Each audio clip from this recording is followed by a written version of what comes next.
Hello, my beautiful co-creators. Lilu here on the island of Maui in Hawaii with Mimi. Yay! Hi!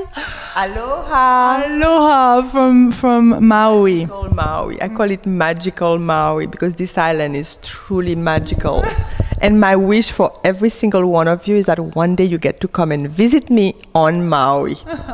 Yes, this is quite extraordinary how the universe brought us together literally today. I was supposed to interview somebody else here in Wailea, which is a beautiful part of Maui, and which is over an hour away from where I am right now staying. And so I made the journey down here and nothing was working. I couldn't find the person, I couldn't reach her. And I had your phone number, and possibly in the back of my mind, and I possibly will stop. But the universe has decided differently. So I was like, well, I'm here now. I might as well call Mimi. And here I discovered this amazing, juicy lady, totally living a juicy life. And that has very big story around infidelity, you know, because they had, her husband had a love affair, and she's going to talk about it, but they met their children, you met really young. You were like 14 and fell in love. He was 18. He walked into the store where I was working, a music store, my uncle's store, and I saw him and my heart started palpitating, and I said, I want to marry this man. It was 40 years ago. Was that in Haiti? In Haiti, where we both are from. And today we've been married 39 years, and I'm the happiest woman I know, thanks in part to this relationship. But about 12 years ago, he came home with the news that he had fallen in love with somebody else. Not just gotten involved with her on a physical level, but falling in love with somebody else was not something that was easy for me to swallow. But I decided to fight, because I knew our relationship was very deep, and I knew he still loved me. He never, ever said he wanted to leave me. Never. He just wanted to continue his affair. And I said, no, darling, you're going to have to make a choice. But I said, I will be patient. And that's very important.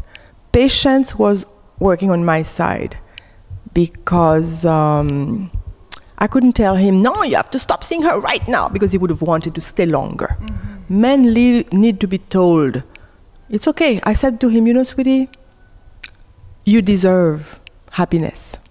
And if your happiness means to leave me and be with somebody else, then go.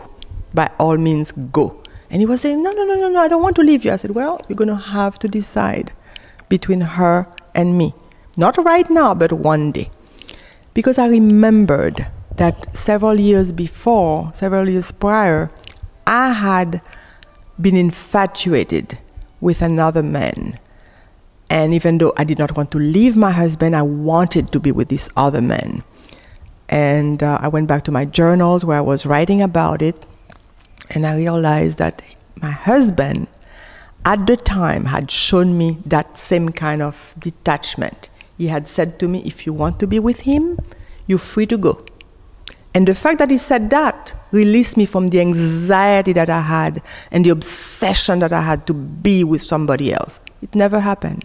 We were never physically involved, but the emotion I had for him lasted years, like maybe 4 years. It was a long involvement, but purely platonic. So when your husband came back from Venezuela, you felt something was different. Tell us about that moment. I knew him well enough to know his pattern. And usually when he came home, he made passionate love to me immediately. And this time, 3 days went by without him approaching me. And I knew for sure that there was somebody else. So I just asked him, I said, okay, are you going to tell me what happened in Venezuela? I want to know what she looks like, how old she is. Just talk. And he said, what are you talking about? I said, come on, honey, you can tell me. And then he said, am I this transparent? And that's when I knew. And then he confessed. He said, you know, that he couldn't help it, and that he felt really drawn towards her, that she had a tragic life, and he started telling me all. I said, you know, I don't want to hear it. I don't want to get into her story. I don't think it belongs in our bedroom anyway. And I stopped him. But I said to him, I will fight with every ounce of energy I have to save this marriage. And he asked me to give him time. He said, I'm going to need your patience and some time. I said, okay. But I had an explosion. I became jealous for the first time in my life. I started breaking things because I was angry. I was breaking plates in my kitchen. I remember exploding some Pyrex containers and plates and glasses. I was throwing them like a mad woman. But it's good to express yourself in a manner that doesn't hurt anybody. I was hurting my house. I broke a tile. And it sort of calmed me down. And when he came home, I was fine. I was all, back to myself. And we talked. We talked a lot. Communication is very, very important. You can't keep things for you. My good luck, and I need to share this, is that I could ask my husband to be my friend and not my husband. To be my lover and not my husband. Because it's very important to be able to confide in the friend, where the husband might not be understanding or forgiving. The friend can listen with a different heart. So that helped us a lot. And he could do the same with me. He could say, don't answer me as a wife would, just answer me as a friend would, and I would become more tolerant. And I would say, I remember one day, we were on an airplane going to Newport, Rhode Island. And he said to me, I need to talk to the friend, I want to ask her something. I said, okay, so I'm switching hats. And what he asked me was so absolutely out of the question. I said, don't ever tell the wife what you just told the friend. Don't ever tell her because she will not forgive you. And he said, okay. And we never talked about it again. So it is possible to be just friends with someone and find a way of giving a message to the spouse and be heard in a more forgiving manner. And that's what I did. So you found out that he was in love with this young woman in Venezuela that was his secretary, that she was pregnant, that they were going to have the baby together. He still wanted to be with you. You wanted to be with him. And you found a way to release. You found a way to forgive. You found a way to recreate a life, to refine the love, to reconnect, to be where you are now. With the help of my Creator. Because alone we cannot do anything. I totally released to the universe what I couldn't bear alone on my shoulder. I prayed a lot. I remember having a healing table. I had put candles in a circle, and in the middle of the table, I had hearts. I still use a lot of hearts. It's the form that I'm most attracted to is hearts. Maybe that's why on the cover of my book, it's two hearts broken, but then rebuilt. And on my healing table, I would go with intentions actually written out. Prayer requests, and I would put them on the table under either Christ on a crucifix, or the Virgin Mary, or Kuan Yin, or even the Buddha. I believe that it doesn't matter what you use, it's only one source that we all come from and are all going to go back to. And for some reason, I'm always pointing at this direction for the light. I don't know why. I have a beautiful view all around me, but it's always there that the light is. I don't know how to explain it myself. But I put things in the hands of the higher being that created us all, and of all the guides. I asked for help from my angels, the archangels, all the guides, all the people that have gone before us, all the departed souls that I knew in this lifetime that are still around me, and I asked for their help. And it came. It came. I felt that my heart was becoming lighter and lighter. I was not in a fetal position crying like I did before when I first found out about the infidelity. I was rebuilding my strength with the help of the universe. And I know the moment where I knew my heart was completely healed. And it was a Friday night when he came home from flying from wherever he was working in Venezuela. We were living in Venezuela for a total of 3 years after the baby was born. And he came home, and the way he held me, I knew I had gained him back. I could feel he was completely over the whole affair. And I went down on my knees in front of my table to thank God, the Almighty, my angels, to thank them all for helping me save the relationship. You don't do it alone. This is not a work you can do alone. You have to ask the universe for help. And I got the help. So would you say that brought your whole life to a whole other level, to your love to your husband? How is it now? After 39 years of married life, I can honestly say our relationship is so much deeper because we both experienced with the fear of losing one another, because he had an affair. The baby was born. When the baby was about, I'd say maybe 4-year-old, we moved to Paris, and I met someone that I let myself be seduced by. It was interesting that the roles were reversed, and we were the same ages, I should say. My husband was 52, his secretary was 34. I was 52, this young man was 34. It was a complete reversal, and I said to myself, if I have an affair with him, nobody is ever going to know. I will tell my husband one day, probably after we leave France, but nobody needs to know. I'm a grown-up woman.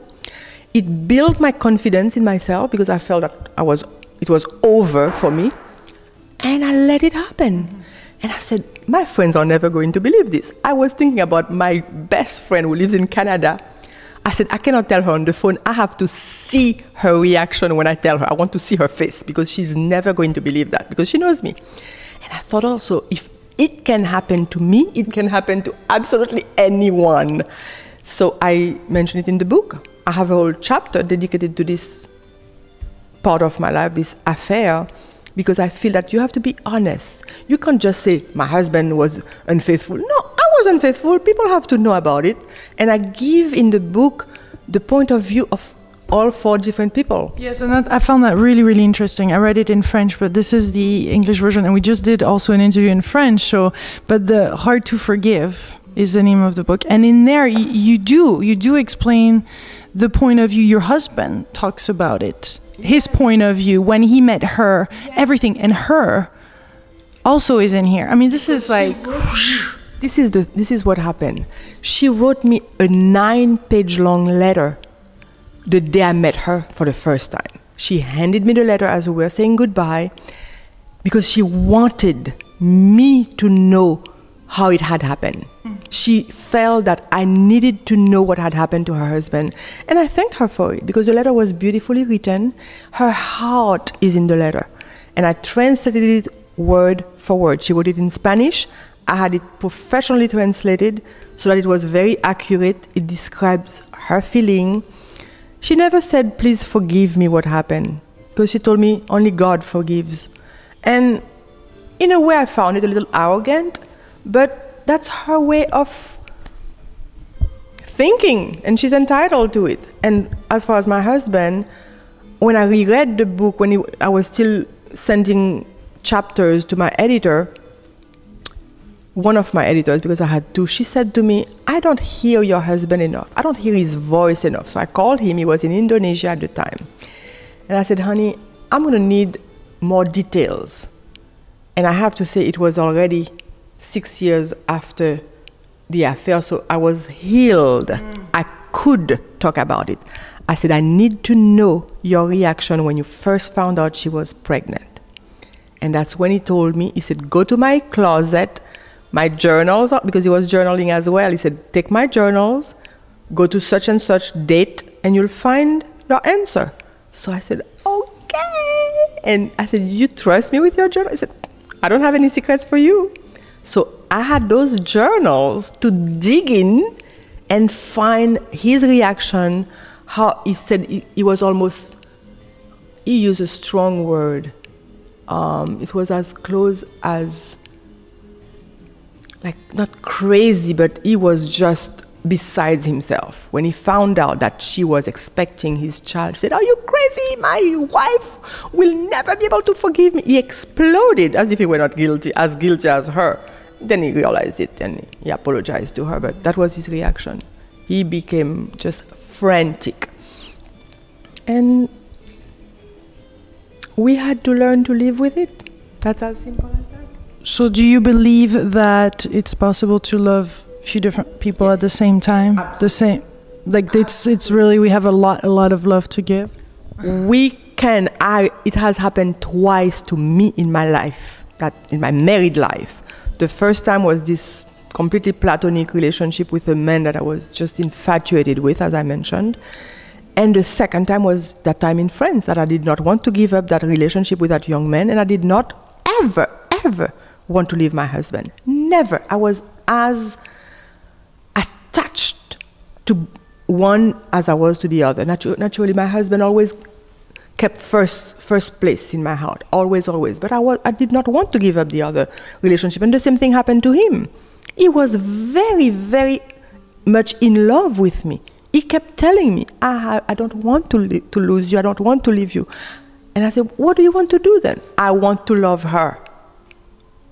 What do you do when someone tells you that? And you know what? I know a woman who for 25 years lived with her husband only 4 nights a week. The 3 other nights he was with his mistress. This happened in Haiti, and 25 years she was able to live with it, praying every day that it would end, knowing in her heart that her husband loved her, but he also loved the other. Those are things of life. It is possible. We just have to know how to forgive, how to accept, how to pray for the day when this will end, because it always ends at one point. And sometimes the answer is not to stay with that person, or to give up. If the relationship had not been worth saving, if my husband had been a bad father to our children, or a bad husband to me, if he had lacked respect, if he had shown me indifference, lack of interest, I would have taken this as the reason to leave him and the excuse to leave him and say, goodbye, get out of here. But my husband is a remarkable man. I love him deeply. He is a fabulous father. He is the best partner I could dream of. No, truly, the man is exceptional. There was no way I was going to let someone benefit from all the teachings, all the ways I had really shaped him to be, and let somebody else take advantage of that. There was no way. There was no way. No one was going to, reap the benefits of my training this man to be the perfect husband. There's no way. No way. So it was all worth it. He makes me so happy. I make myself happy, but I know it's thanks to a lot of the things he gives me, the care that he has for me. I'm just blessed beyond words by the love that this man has for me and the love that I have for him. Really. You had a strong spiritual experience at some point that really helped you and healed you. Can you tell us about that? The reason why the book was written, actually, I truly believe, because the book was already in the hands of the publisher. When I was reminded of miracles that have happened in my family, my grandfather and my grandmother on my mother's side were both healed miraculously. One went to Lourdes to thank the Virgin Mary because she was almost completely paralyzed she couldn't walk. She was in a wheelchair and was healed. That was a miracle. And my grandfather had an eye that was going to be removed surgically. And on the operating table, the doctor said even though the nerve was dead and he was not supposed to be able to see from the eye was saved. And to the day he died, which was at 97 years of age, my grandfather could see from both eyes. So we know, and this was documented in a medical journal back in the early 1900s in Haiti, where we are from. But as far as my own personal small miracle, I met a healer, a spiritual healer called Jeffrey Mirador in Berkeley, California. In plain daylight, he started working on my injured left knee, and he said it was resentment that had caused the injury. This was like when the little girl was maybe 3 or 4 years old. No, she was close to 6 because it was in 2006. March 6, 2006. I remember. While he was working on my knee, I was transported to what I can only call the source that I believe we all came from and are all going back when we live this life. Because I saw a light that I can only call divine. It was so brilliant, dazzling, just blinding, twirling. And I got into the light and I saw a color coming, a light but colored seafoam color coming out of my fingers and going into the light. And I was so moved, I was crying. And I had witnesses. My brother was behind me. His fiancée at the time was also there, and a girl called Susan. The 3 of them were behind me, and I felt like they were there to hold me because I felt like the light was sending me backwards. And I was counting on them holding me so that I would not fall back. And I remember pointing at the light and saying, "The light." That's all I could say. And I did not want to come back. It was twirling, and I was inside the light for what seemed a long time, but also too short. And I felt pure, unaltered love, just pure love.